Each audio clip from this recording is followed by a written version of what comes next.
Today's episode of Tool Demos is episode 3 of the truck build. There's a lot to do today, so we're gonna get started right now. Let's get started with a quick recap and a shop update. So in previous episodes, you saw us remove the engine and transmission from the truck and the donor engine and transmission from the Lincoln. Also from the Lincoln, I've removed the complete dashboard, the steering column, all of the controllers, and the wiring that I'm going to need to control this thing once it's in the truck.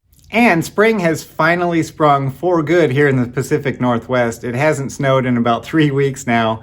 The temperature's up in the 60s, so I can work with the shop door open. But that also leads to some problems. We've got some projects here at the house that I also had to get finished, like the new window in the bedroom. We put that in last week. We also put up a she shed right here next to the shop. And of course, I've got a lawn to mow now, so it slows down the project, but I can't let that stop me. I gotta keep on moving or this thing will become stagnant and just another piece of yard art. All right, so no more talking. Let's get this thing out of here. We'll pull in the truck, and hopefully that means that it won't leave the shop again until it can do so under its own power. Let's get started.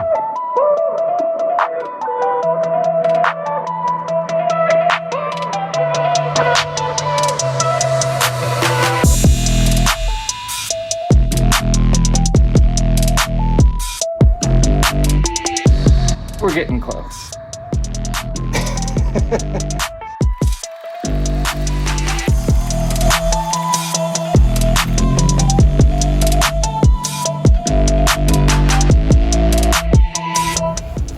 That was easy.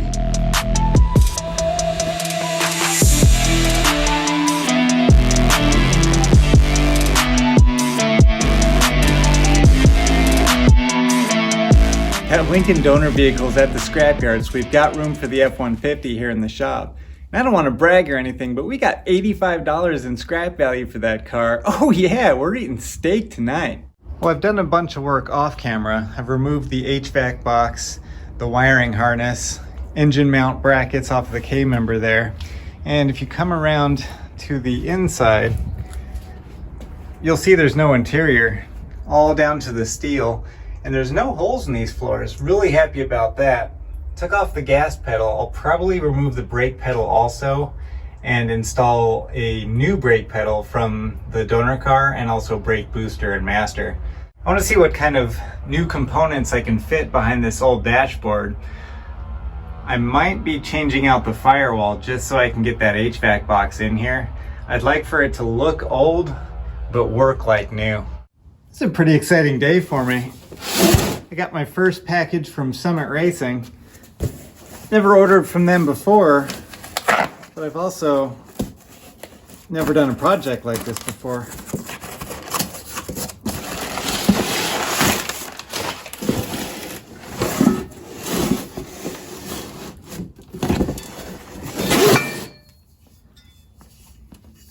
That is pretty impressive.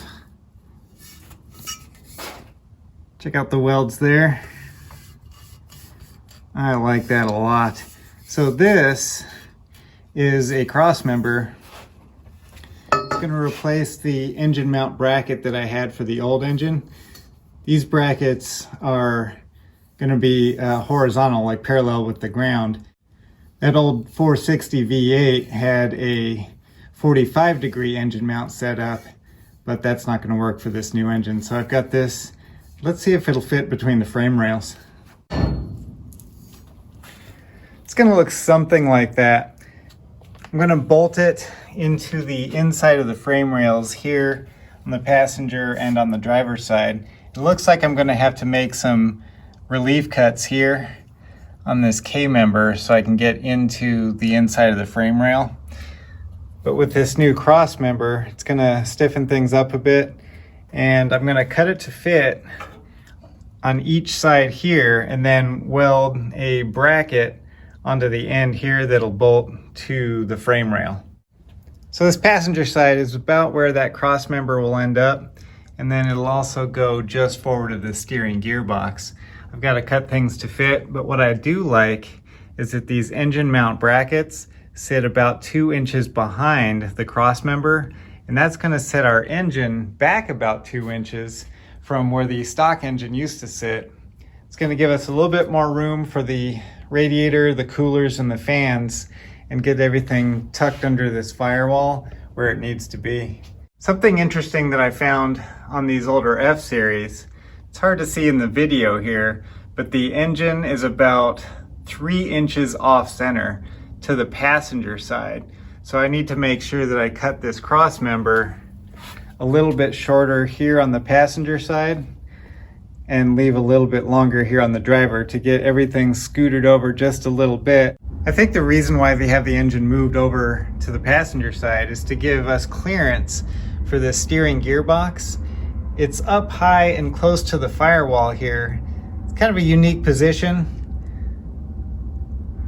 And so we're just gonna have to remember that and do some test fitting before I actually cut and weld this cross member. All right, so the entire weight of the engine and transmission are on the chassis. It looks like I've got enough clearance. I'm gonna move this cherry picker and then I'll show you what I've got.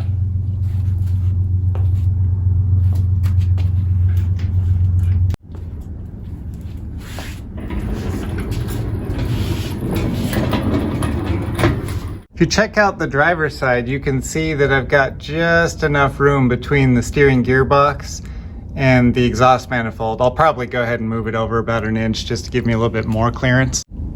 And down here, I've just got the tall part of the oil pan blocked up on this K-member. I don't have that cross member in yet. It looks like over here on the passenger side, I've got plenty of room for this exhaust manifold and the catalytic converters to sneak in just down here under the firewall. Speaking of firewall, there's the clearance I've got. Still plenty of room back there. Now I've got here this pinch weld on the firewall that goes all the way back and around here. If I need to move the engine back at all, I've still got a couple inches there. I've also got the option of doing a little trimming on that pinch weld. Don't think I'll need to. Let's check out where that engine mount is. It's just behind the K-member there. So it looks like if I take this cross member and have this engine mount pointing forward, it'll get it just to the spot where I need it. So instead of having it point backwards, that's what I'll do there. So moving underneath the vehicle, you can see that this is the original equipment transmission cross member. And this new transmission, you can see that the mounting bolts are resting right on top of it. Now, like I said, I've got about an inch to go. I can move that engine back and it's gonna be perfectly centered on that transmission cross member. It's pretty awesome. And the tail shaft even has clearance between it and this gas tank. That's the side mount gas tank.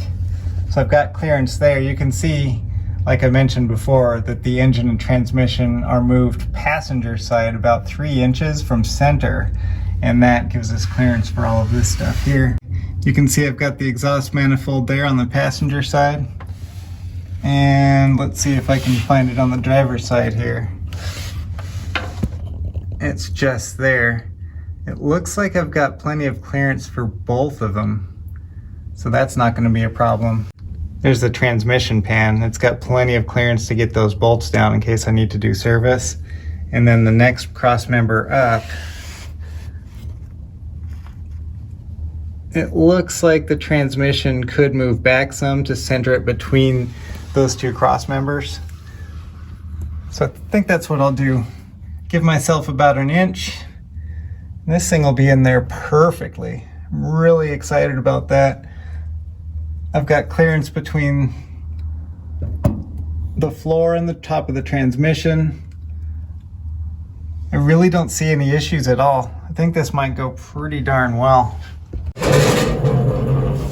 All right, I'm pretty happy with that progress. I like the way that engine looks in the engine bay. It's not exactly where I want it yet. I'll do some fine tuning, move it this way or that way a couple inches, and then once I have it exactly where I want it, I can cut that cross member and weld it into place, and then we can get this thing bolted in.